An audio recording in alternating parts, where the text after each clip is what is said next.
जय हिंद। आज के करंट अफेयर्स देखते हैं। फर्स्ट करंट अफेयर्स है second Asia Pacific ministerial conference. ये किसके ऊपर है? Civil aviation. सिविल एविएशन जो है उनकी second Asia Pacific ministerial conference हुई न्यू दिल्ली में। ये दूसरी है, इसका मतलब ये अभी ही स्टार्ट हुई है। ये इंटरनेशनल सिविल एविएशन ने इनको एस्टैब्लिश किया है, एशिया पैसिफिक को और सिविल एविएशन को, और ये यूएन की एजेंसी है, याद रखिएगा। जो इंटरनेशनल सिविल एविएशन का हेडक्वार्टर है वो मॉन्ट्रियल में है, ठीक है। और इसका जो है एशिया पैसिफिक का सिविल एविएशन का ये बैंकॉक में है, ये भी याद रखिएगा। पहली सेकंड जो है दिल्ली में हुई है, फर्स्ट बीजिंग में हुई थी, और हेडक्वार्टर कहाँ पे इसका? बैंकॉक में। किसका? एशिया पैसिफिक सिविल एविएशन का, ये भी याद रखिएगा। अब इसके फैक्ट्स देखिए। Second Asia Pacific civil aviation, इसको भारत के यूनियन मिनिस्टर जो है सिविल एविएशन के, उन्होंने लॉन्च किया है, जिसके कारण उनका नाम है किंजारापू राम मनोहर नायडू, ये याद रखना है। पहले एविएशन मिनिस्टर ज्योतिरादित्य सिंधिया थे और अब कौन है? किंजारापू राम मोहन नायडू, ये याद रखना, करंट है, ठीक है। 250 रिप्रेजेंटेटिव्स इस कॉन्फ्रेंस में लोगों ने पार्टिसिपेट किया। 29 कंट्री से लोग आए, जापान, साउथ कोरिया, वियतनाम ने भी पार्टिसिपेट किया। पैसिफिक मिनिस्ट्रियल एविएशन कॉन्फ्रेंस जो हुई न्यू दिल्ली में हुई, और इसके अकॉर्डिंग द नंबर ऑफ, अब आपको याद रखना है 2014 से पहले भारत के जो एयरक्राफ्ट थे 400 थे, अब कितने हैं? More than 800। और जो इंक्रीज हुआ है एयरपोर्ट एक्सपोनेंटल भी इंक्रीज हुआ है, वो 74 to 157 है। ये दोनों क्वेश्चन याद रखिए, इनके फिगर्स याद रखने हैं। ये कैबिनेट से है, ये पीटीआई से ही है, जो ये मैंने फिगर्स दिया उसी से लिया, ये गलत नहीं होती है, ठीक है, याद रखिएगा। 250 कंट्री ने 250 रिप्रेजेंटेटिव थे 29 कंट्री से, जापान, साउथ कोरिया और वियतनाम ने भी पार्टिसिपेट किया। नेक्स्ट देखो, एशिया पैसिफिक रीजन, इसको एस्टैब्लिश किया था इंटरनेशनल सिविल एविएशन ऑर्गेनाइजेशन ने। ये यूएन की एजेंसी है जिसने एस्टैब्लिश किया एशिया पैसिफिक ऑफिस को मेलबोर्न, ऑस्ट्रेलिया में। बाद में इसका जो शिफ्ट कर दिया गया, इसका हेडक्वार्टर बैंकॉक थाईलैंड में है, ठीक है। At present 39 country Asia aviation Pacific और जो एशियन पैसिफिक एविएशन कॉर्पोरेशन की जो मेंबर्स हैं वो 39 है। वर्ल्ड में इंटरनेशनल सिविल एविएशन के जो मेंबर है वो 193 है। जितने यूएन के मेंबर हैं उतने ही इंटरनेशनल सिविल एविएशन के भी मेंबर हैं। ये दोनों ही याद रखनी है साथ में। नेक्स्ट क्वेश्चन देखो, 5th एडिशन, इंडिया और ओमान के बीच एक मिलिट्री एक्सरसाइज हुई है। ये 5th एडिशन है। ये सारी जितनी भी एक्सरसाइज मैंने यहाँ पे डिस्क्लोज की है, ये सारी ही ओमान के साथ ही होती है। ओमान की कैपिटल मस्कट है, मिडिल ईस्टर्न के। अल-नज़ा, नसीम अल बहार, ईस्टर्न रिच 7, ये तीनों ही ओमान के साथ भारत एक्सरसाइज करता है। तीनों याद रखिएगा। इस साल एनडीए के एग्जाम में आपने देखा कि यूएसए की सारी एक्सरसाइजेस पूछी गई थी, इसी तरह ओमान की भी पूछ सकते हैं। ये मिलिट्री है। नसीम अल बहार जो है ये सी है, ईस्टर्न रिच जो है एयरफोर्स की है। देखिए तीनों को देखते हैं आगे। Indian army, Indian air force, Al Najah 5 exercise ये कहाँ पे की है? ओमान में। और ईस्टर्न रिच भी, ये दोनों एक साथ ही हुई है। ये ईस्टर्न रिच 7 था, ये भी ओमान में हुआ है। 7th एडिशन था ईस्टर्न रिच का, जो इंडियन एयरफोर्स और रॉयल ओमान एयरफोर्स के बीच हुआ है। कहाँ पे हुआ है? मसरा ओमान, या जगह का नाम याद रखेगा। क्वेश्चन ये भी आते हैं, ज्यादातर क्वेश्चंस पहले ये आते थे 2019 से पहले, फिर कोविड की वजह से थोड़े इजी आने लगे डिफेंस एक्सरसाइज में। इस बार भी इजी आया था, और इस तरह के क्वेश्चंस पहले रहते थे। थोड़ा सा अगर मुश्किल की तरफ चले जाए तो इस तरह रहता है, ठीक है। इवेंट कहाँ ऑर्गेनाइज किया, कि कौन से देश ने ये एक्सरसाइज की, और कौन सा एडिशन था, किस कौन से वेपन्स ने, कौन से शिप्स ने, कौन से सबमेरीन्स ने, कितने ट्रूप्स ने पार्टिसिपेट किया, ये भी क्वेश्चन आता है। फर्स्ट कहाँ पे हुआ, सेकंड कहाँ पे हुआ, थर्ड कहाँ पे हुआ, रिसेंटली जो हुआ है वो कौन सा एडिशन है, ये सारे क्वेश्चंस भी रहते हैं। देखिए फर्स्ट एडिशन जो है ओमान में ही हुआ 2009 में, 6th एडिशन जोधपुर में, लास्ट ईयर जो हुआ वो जोधपुर में हुआ और इस साल कहाँ पे हुआ है, ओमान में हुआ। 5th एडिशन किसका, ये अल निजा, ये ईस्टर्न ब्रिज का है, ये अल निजा का है। 5th एडिशन ओमान में हुआ है और ये अभी चल रहा है और ये कहाँ पे हुआ है, रबकूट ट्रेनिंग एरिया इन सलाह ओमान। याद रखिएगा Indian navy, royal navy, Oman की नेवी और भारत की नेवी में भी एक्सरसाइज होगी, वो नवंबर में होगी। ठीक है, याद रखिएगा। ये इसका नाम है अल बहार सी ब्रीज। ठीक है, सी ब्रीज अल बहार, नसीम अल बहार, ये भी ओमान के साथ होती है। इंडियन नेवी और ओमान की नेवी ऑर्गेनाइज करती है। अब देखिए कुछ और भी। नसीम अल बहार 1993 में फर्स्ट एडिशन हुआ था, ओमान ने ही होस्ट किया था। अभी रिसेंटली 13 एडिशन होगा नवंबर में, ये भी ओमान में ही होगा। याद रखिएगा। इंडियन ब्रिज 7 में इंडियन एयरफोर्स ने किसने पार्टिसिपेट किया, MiG 29S, Jaguar, C-17 ग्लोमास्टर, 3rd ने भी पार्टिसिपेट किया। ये सारे क्वेश्चन इंपॉर्टेंट है, एक के साथ पूरा ही मैंने डिटेल दे दिया, क्योंकि अब आप लोगों को एक बात मैं बताऊं, जितने भी लोग JKSS भी तैयार कर रहे हैं ना भाई, JNK मत करो, कम करो। अगर JNK करना है 40% करें, 60% नेशनल वाला करें। JNK करना है तो 40% करें। याद रखें, ज्यादातर जितने भी चैनल्स हैं या जितने भी कोचिंग इंस्टीट्यूट है JNK में, सब JNK के पीछे पड़े हैं। अगर कोई यहाँ पे JKPSI आता है, अगर हम JKSS भी नहीं पढ़ा रहे भी, इसका ये मतलब नहीं है कि JKSS भी ही आपको वही पूछेंगे। जिसका भी एग्जाम हो रहा है, हमने जितने लोगों ने JKSS भी एग्जाम दिए हैं, वहां पे आपको मॉडरेट पेपर आता है, बड़ा कम JKSS का क्वेश्चन आपको पूछे जा रहे हैं। और कल मैंने एक क्वेश्चन भी डाला था, जैसे JKSS से ऐसे का मुझे किसी ने लिखा मैडम ये क्वेश्चन नहीं आते। अगर आप 2018 और 19 का भी पेपर उठा के देख लो SI का, आपको JKSS जो JNK की हिस्ट्री ज्योग्राफी है, बहुत कम क्वेश्चन उसमें से मिलेंगे। ज्यादा मॉडरेट पेपर रहता है। दोनों JNK के लोग क्या करते हैं, JNK पढ़ने लगते हैं हर टाइम। जब भी कोई पेपर JNK का होता है, पूरा ऊपर से लेकर नीचे तक JNK याद करने बैठ जाते हैं। क्लास 4th एग्जाम में JNK का एक पेपर में एक दो, हर एक शिफ्ट में एक क्वेश्चन, कोई भी किसी में था ही। हाँ, इसीलिए जब आप लोगों ने दिए हैं JNK, मैं बार बार बोलती हूँ कि हम सबको अपने काम करने हैं, कोई सबको कोचिंग इंस्टीट्यूट चलाना है, कोई यूट्यूब चला रहा है, सब सीरीज पे सीरीज दी जा रहे हैं। मुझे जब किसी ने लिखा कि आपको मैडम ये क्वेश्चन नहीं आते, फिर थोड़ा मेरा सर दिमाग देखो तो सी ट्रेंडिंग क्या होगा। ठीक है, आप मॉडरेट पेपर करें। JKSS का आपको सिर्फ सैटरडे को क्लास मिलेगी। ठीक है, उसी पैटर्न से कराऊंगी जो आपको क्वेश्चन पूछेंगे, उससे ज्यादा नहीं करना है। चलिए आगे क्वेश्चन देखिए, ये बड़ा इंपॉर्टेंट है। International solar alliance.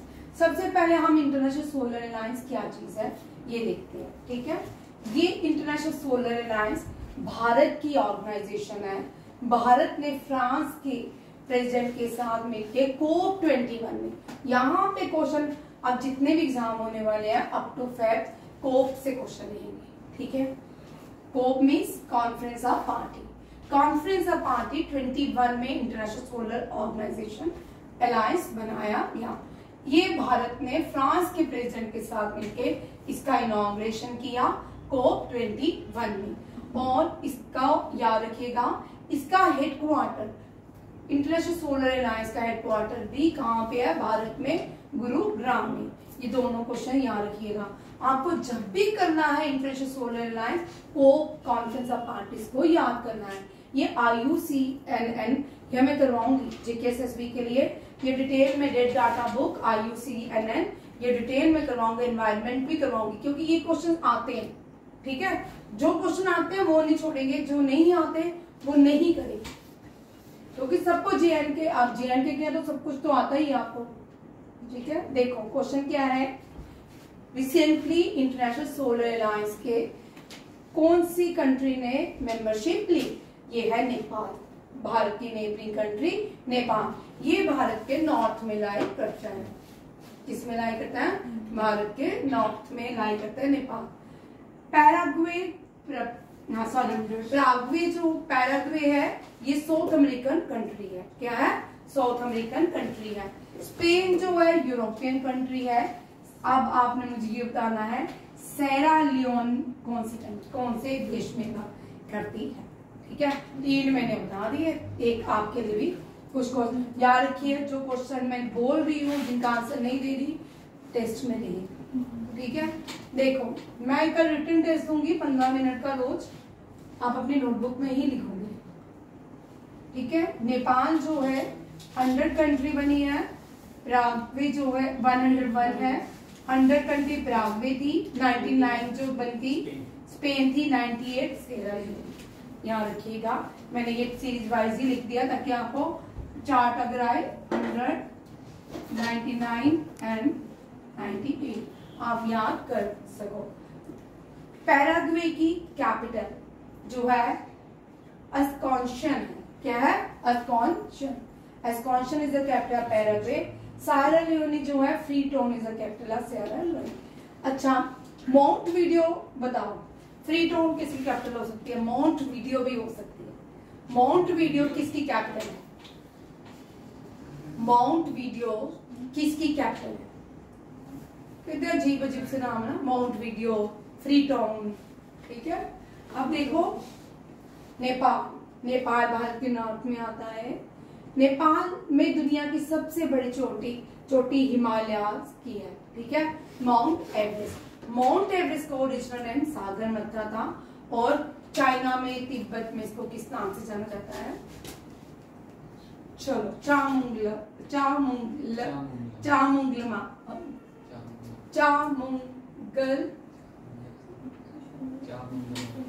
चामुंगलमा, इस तरह कुछ नाम है, देख लो।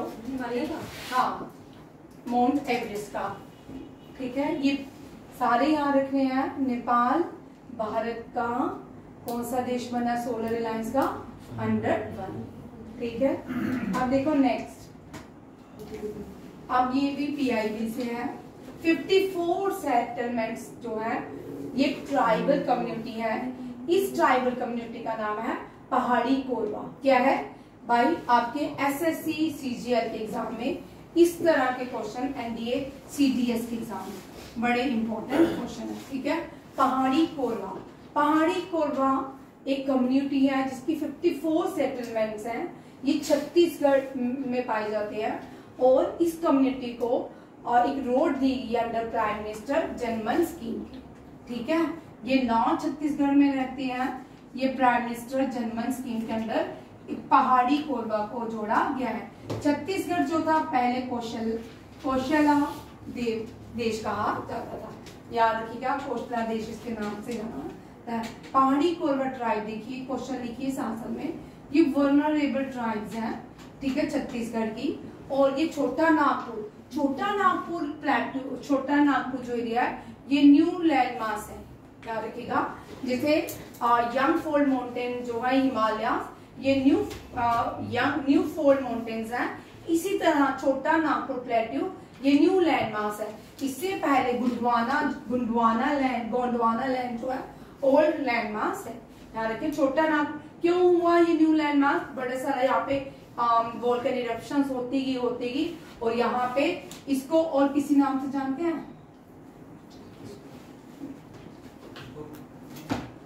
छोटा नागपुर प्लेट्यू कुछ और कहते हैं?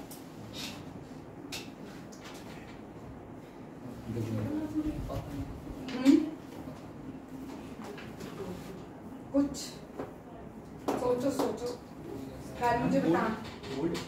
हाँ सोचो, ठीक पहुंच रहे हो तो दिमाग लगा थोड़ा। गोल्ड कोलार है। Kolar is known as gold city of India. Chota Nagpur area याद करो, बड़ा इंपॉर्टेंट है। Why it is called dash. ठीक है, देखो अब ये कोरबा जो है ये डिस्ट्रिक्ट कहाँ पे, Korba found in Korba and Jashpur district of Chhattisgarh. कुछ इनकी पॉपुलेशन झारखंड और उत्तर प्रदेश में भी पाई जाती है। छोटा नागपुर इज नोन एज,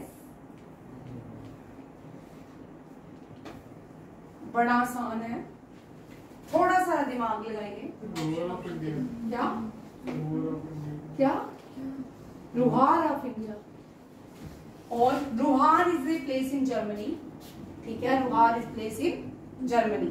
आपने जर्मनी जब रशियन रेवोल्यूशन हुआ था, रुहार पढ़ा होगा। वहां पे रुहार जो था वो जर्मनी का एक ऐसी प्लेसेस है जहां पे कोल पाया जाता था। अब Chota Nagpur rich in coal mining. और आओ पास, और ठीक है, वहां पे ट्रीटी ऑफ वर्सेल्स हुई थी जर्मनी में। वो शेमलेस ट्रीटी थी क्योंकि रोहार जो था, जब सेकेंड वर्ल्ड वॉर हुआ था, फर्स्ट वर्ल्ड वॉर, जर्मनी के सारी चीजें उन्होंने, जितने जो जो देश जीत गए थे सारा उन्होंने जर्मनी से वसूल लिया था। अब बोलो, अभी भी मौका है, बोलो, सोचो। सुप्रीम कोर्ट ने रिसेंटली एस्टैब्लिश किया है ग्राम न्यायालय। कहाँ पे, छोटे गांव में। ठीक है, कहाँ पे, ताकि डोर स्टेप तक गांव के लोगों को क्या मिले, न्याय मिले। ठीक है, ये विलेज कोर्ट है, न्याय ग्राम न्यायालय से विलेज कोर्ट है, जो ग्राम न्यायालय एक्ट 2008 के अंदर बनाया गया, speedy and the easy access. अब जो मैं क्वेश्चन लिख रही हूँ, अब पैटर्न हर 2 मंथ के बाद चेंज होता है करंट अफेयर का, याद रखिए। अब जितने भी एग्जाम आने वाले हैं उनमें करंट अफेयर इसी पैटर्न से लेंगे, साथ में याद भी करते जाए। ये स्पीडी और इजी जस्टिस प्रोवाइड करता है ग्राम न्यायालय। ठीक है, ये होल ऑफ इंडिया में एप्लीकेबल है, बस इन 3 स्टेट्स में नहीं है क्योंकि शेड्यूल 6 के अंदर उनको लाया जा रहा है, नागालैंड, अरुणाचल प्रदेश और सिक्किम। याद रखिएगा, whole of except to the state of Nagaland, Arunachal Pradesh, Sikkim and the tribal area specified in 6th schedule to the constitution of India. ये भी याद रखिएगा। आप लोगों को 7, 8, 9, 10, 11, 12 आते हैं। ठीक है, 7 जो है, 7th शेड्यूल जो है वो क्या बोलता है, interstate state centre relationship. 8th schedule language, 9th schedule first amendment, 10th schedule anti defection law, 11th schedule panchayati raj and 12th schedule municipal corporation. ठीक है, Gram Nyayalaya aim to providing inexpensive justice to people in rural area door steps. अब court में जाते हैं ना, court जो है ना, जस्टिस इतना बड़ा देश है भारत में, 25 हाई कोर्ट्स है। इतने बड़े देश के लिए एक सुप्रीम कोर्ट है और 25 हाई कोर्ट्स है। इतने बड़ा, दुनिया की सबसे बड़ा पॉपुलेशन वाला देश और 25, जबकि इतने लोगों की सुनवाई 25 देश हाई कोर्ट कैसे कर सकते हैं। ठीक है, हाई कोर्ट, सुप्रीम कोर्ट जो अपेक्स बॉडी है, वहां पे भी जो जजेस जो है वो कम अपॉइंट किए जाते हैं क्योंकि ये एक सुप्रीम कोर्ट को माना जाता है एक ही ट्री के सारे क्या है ब्रांचेस को अपॉइंट की जाता है। D.Y. चंद्रचूड़ के फादर भी पहले चीफ जस्टिस ऑफ इंडिया रह चुके हैं, फिर इनका बेटा ये D.Y. चंद्रचूड़ का क्या बनेगा, चीफ जस्टिस ऑफ इंडिया। इन लोगों की फैमिली से ही भारत में क्या बनते हैं, चीफ जस्टिस ऑफ इंडिया। इस जुडिशरी सिस्टम को भी चेंज होने की जरूरत है। और ये जो जुडिशरी सिस्टम है, इसके लिए बहुत सारे चीफ जस्टिस, जैसे T.S. ठाकुर, याद रखिएगा, J&K में JPSSB के लिए 2 क्वेश्चन लिख लो। T.S. ठाकुर और मेहर चंद, ये 2 व्यक्ति हैं जो chief justice of India from J&K रहे हैं।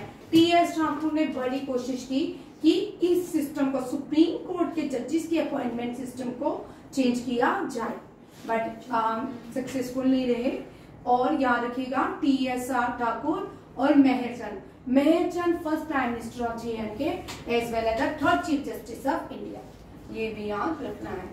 और T.S. ठाकुर शायद 42 या 52, 76, अभी तो 76 है ना, नहीं, हाँ 42 50 MB chief justice of India, 42 chief justice of India थे।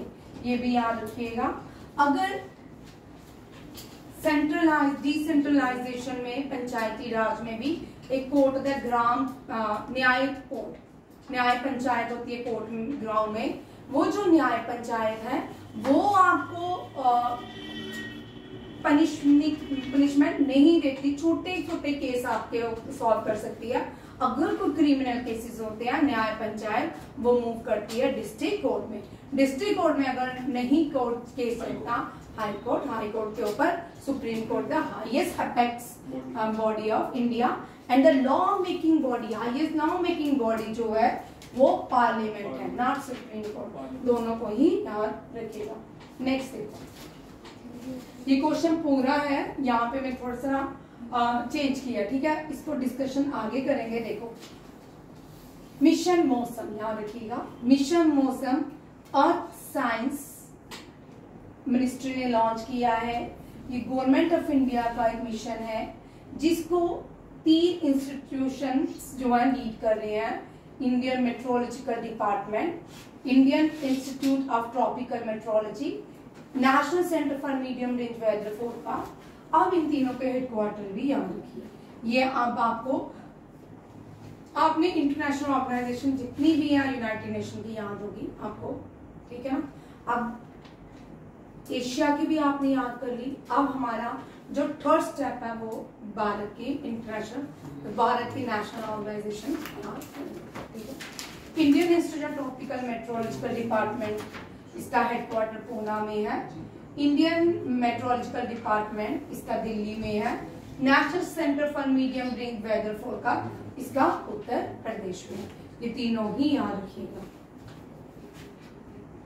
देखो क्या बोलते हैं, आगे चला गया।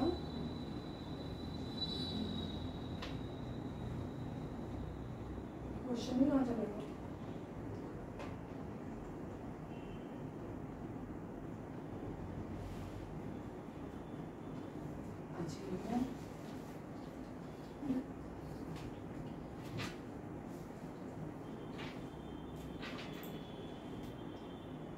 पूरा फाइल मेरी उड़ गई, 3 पेजों की ये फाइल थी।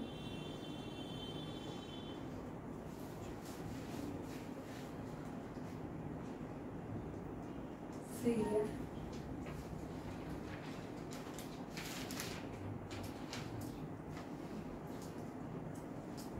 चलो इसको बंद करेंगे इस फाइल को, ठीक है। 3 पेजेस की फाइल में पहले ये पढ़ लो फिर आगे पढ़ना। बड़े इंटरेस्टिंग है ये मिशन मौसम जो है। इसमें prime minister government of India ने 200 करोड़ इसकी इन्वेस्टमेंट दी है और इसको जो कंप्लीट करने का मिशन दिया है वो 2 ईयर दिया है। और इसके जो मिनिस्ट्री है वो डॉक्टर जितेंद्र सिंह है। अर्थ एंड साइंस मिनिस्टर होते हैं डॉक्टर जितेंद्र सिंह। कल डॉक्टर जितेंद्र सिंह की गाड़ी पे अटैक हुआ कि अटैक हुआ है, कुछ हुआ है, हाईलाइट नहीं हुआ, ठीक है।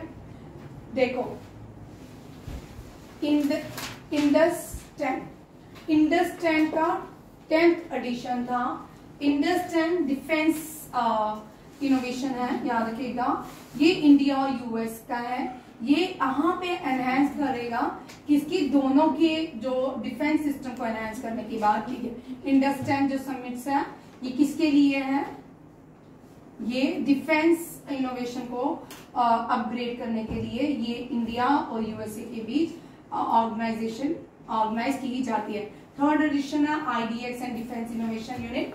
MOU increase cooperation in defence innovation. इसमें MOU साइन किया गया IDX और डिफेंस इनोवेशन यूनिट का। IDX भारत का है। US defence department defence to increase cooperation in defence innovation, deepen collaboration to facilitate industry research investment partnership among these states। ये याद रखिएगा IDEX, ठीक है। ये भारत की डिफेंस ऑर्गेनाइजेशन है। इसने कोलैबोरेशन किया यूएसए की डिफेंस इनोवेशन यूनिट के साथ to increase defence power, defence weapon, defence research in India, ठीक है। अब नेक्स्ट देखिए, ये 1 लाइनर है, ठीक है। इनमें से कुछ 1 लाइनर है। ये हम पहले कर चुके हैं, ये क्वेश्चन नहीं कर चुके, हाँ ये क्वेश्चन कर चुके हैं, ठीक है। विद्वान पोर्ट के लिए प्राइम मिनिस्टर ने 76200 करोड़ फाउंडेशन प्रोजेक्ट रखा है, ये याद रखिएगा। ये महाराष्ट्र में है। द्रौपदी मुर्मू ने इनॉग्रेशन किया है विश्व शांति बुद्धा विहार लातूर महाराष्ट्र। पूरे महाराष्ट्र में एक ही जगह में अर्थक्वेक आता है और पूरे महाराष्ट्र में अर्थक्वेक आता ही बड़े कम चांसेस हैं, क्योंकि जब इंडिया सदर्न हेमिस्फीयर में लाई करता था, पहले इंडिया सदर्न हेमिस्फीयर में लाई करता था, मेडागास्कर, श्रीलंका, ये सब साथ साथ चलते थे। फिर जब इंडिया ऊपर आया, यहाँ पे बड़ी लड़ाई हुई, ठीक है, तो यहाँ पे बड़े सालों तक वॉल्केनिक इरप्शंस हुई, प्लेट्स बनती की, इग्नियस रॉक्स की, बड़ी सारी प्लेट्स हैं इसके नीचे। अगर रिसोर्सेज मिल जाए, डेवलप टेक्नोलॉजी मिल जाए, यहाँ पे इंडिया को बहुत सारे रिसोर्सेज मिल सकते हैं। इसीलिए छोटा नागपुर प्लेटू तक जितना भी अर्थक्वेक आता है, वीक का अर्थक्वेक आता है। लातूर में सबसे ज्यादा अर्थक्वेक आता है, और लातूर जो रेलवे स्टेशन है ओनली फीमेल उसको एक्टिवेट करती है, ये ध्यान रखिएगा। लातूर रेलवे स्टेशन आप देखिए। Next, first international solar festival, पहला solar festival international new Delhi में हुआ। प्राइम मिनिस्टर नरेंद्र मोदी ने इनॉग्रेशन किया, एड्रेस भी दिया, ठीक है। अब ये जो है इनको देखते हैं आगे, ये भी क्वेश्चन आपके इम्पोर्टेंट है। अब इस तरह के जो क्वेश्चन रह रहे हैं ना, ये आपके जेके एसएसबी एसआई के लिए। अगर मैं आपको इस तरह के क्वेश्चन डाल रही हूँ करंट अफेयर में, ये सीडीएस में आएगा। करंट अफेयर जब डिफिकल्ट होगा माने ये सीडीएस के लिए, ठीक है। और इस तरह का जो करंट अफेयर है, ये जेके एसएसबी रेलवे के लिए इम्पोर्टेंट है, ठीक है। ये मिथुन जो है स्टेट एनिमल अरुणाचल प्रदेश और असम का है। ये अरुणाचल प्रदेश और नागालैंड का है। पहली बार असम में देखा गया, बड़े सदियों के बाद असम में देखा गया है।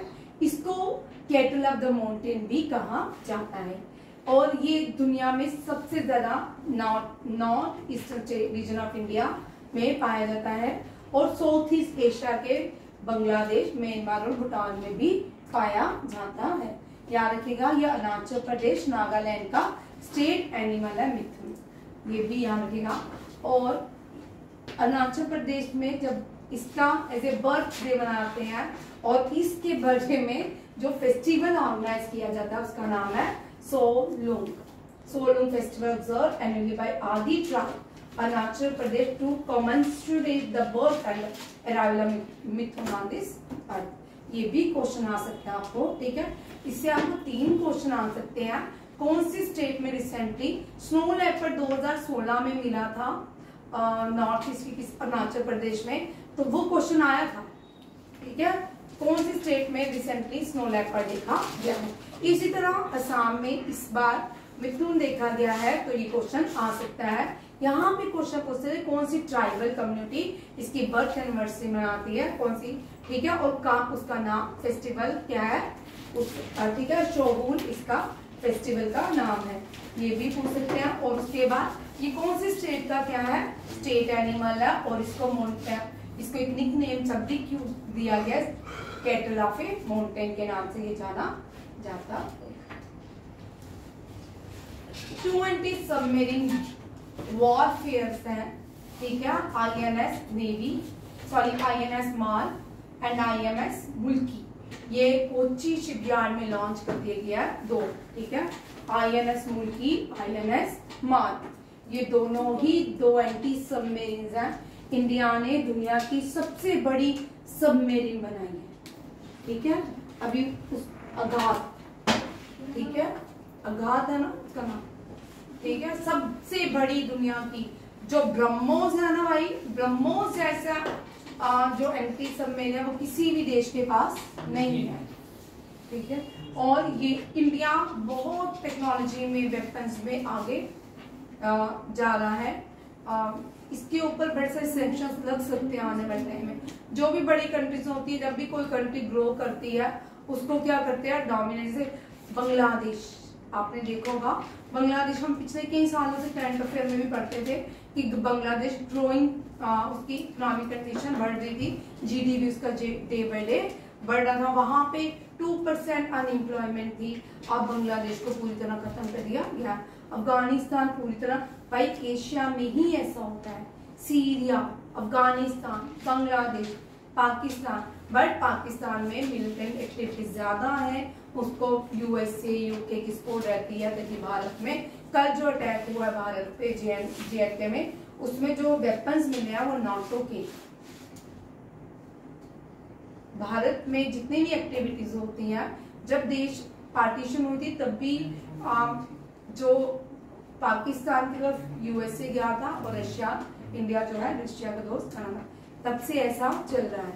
अभी पाकिस्तान के पास खाने को हो ना हो वेपन्स है, आटा हो ना हो गोलियां हैं, बारूद।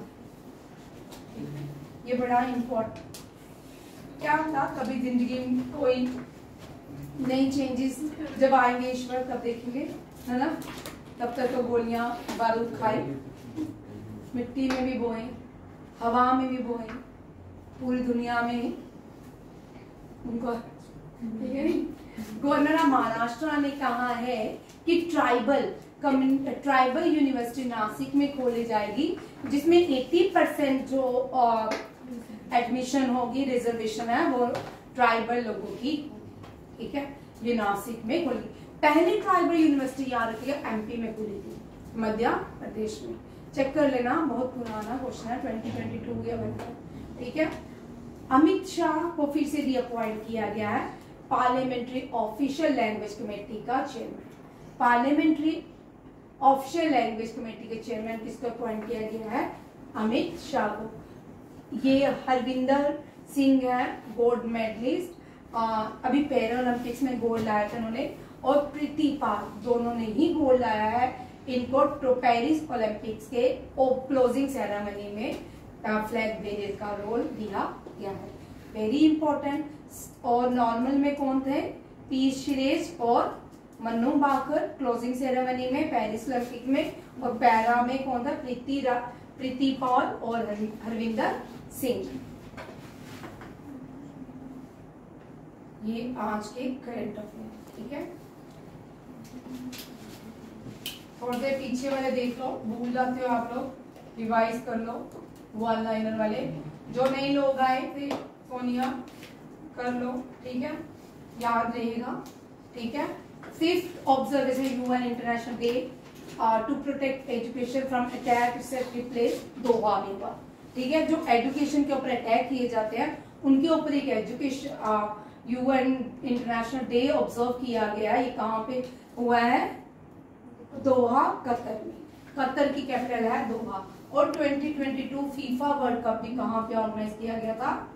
दोहा में, ठीक है, कतर। आप देखो, youth affair and sport minister Mansukh Mandaviya ने 44th जनरल असेंबली को क्या किया था? एड्रेस किया था भारत मंडपम में।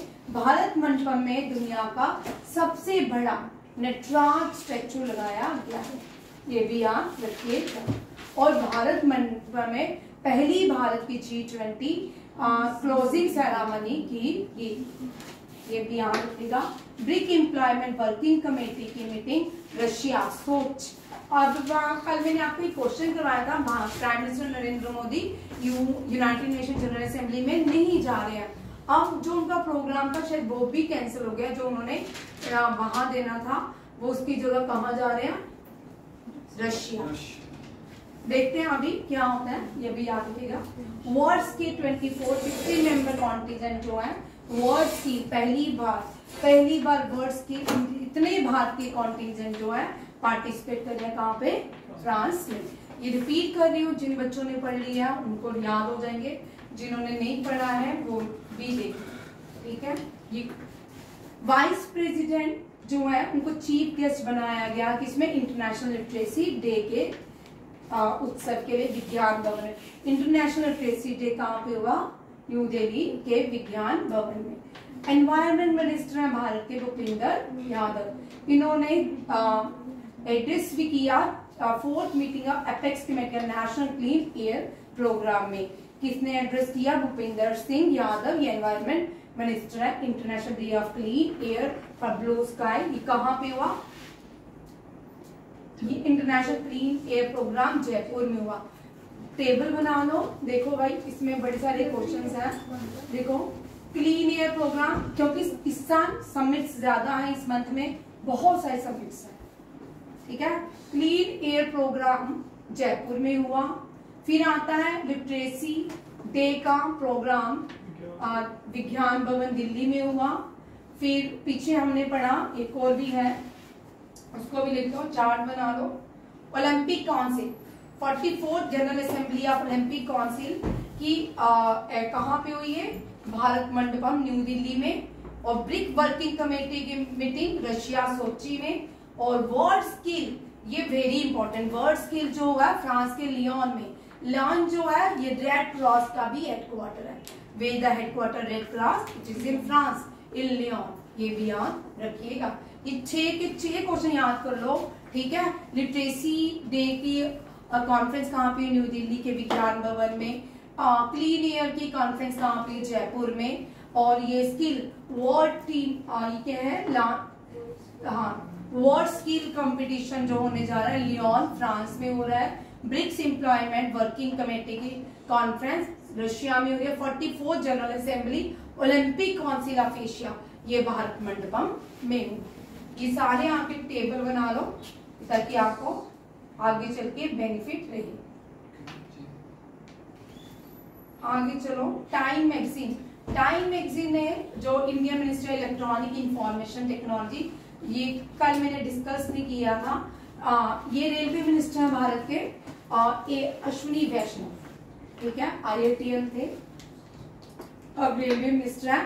टाइम मैगजीन ने इनको मोस्ट इन्फ्लुएंसर, वो जो आपका ओरी है ना वो नहीं, ठीक है, most influencer AI player declare किया गया, ठीक है, यानी ठीक है। टाइम मैगजीन ने किसको?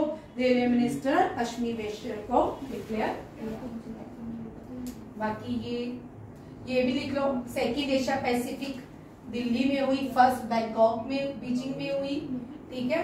और 5th edition bilateral military exercise Al Najah Al Bahar eastern rich, ये भी कहाँ पे? ओमान में। हो गए यार करंट अफेयर, ठीक है। ये सारे करंट अफेयर कल मैं दोबारा रिपीट कराऊंगी। अब मैं थोड़ा दोबारा फिर से रिपीट करवाया करूंगी ताकि आपको याद हो जाए। हर फ्राइडे को मैंने थोड़ा चेंज किया पैटर्न, हर फ्राइडे को जितना हमने करंट अफेयर पढ़ा है वो सारा रिपीट होगा, एडिशन भी होगा। और जिसने जेके, कल सैटरडे है, कल अगर क्योंकि कल बाद में बात करो, ठीक है, अभी ये कर लो, कल जेके SSB की क्लास होगी, ठीक है। Thank you.